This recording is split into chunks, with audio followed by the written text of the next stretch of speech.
Сотрудничество Кыргызстана и России в сфере образования обсудили на встрече замминистра образования и науки Надира Джусупбекова и первый замминистра просвещения России Дмитрий Глушко.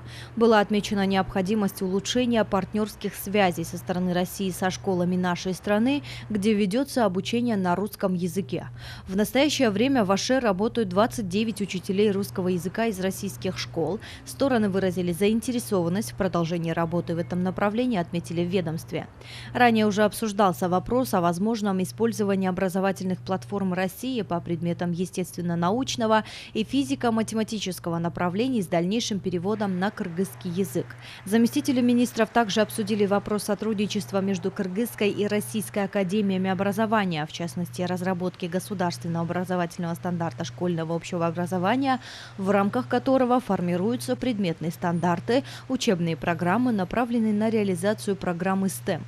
На встрече также было уделено внимание строительству школ.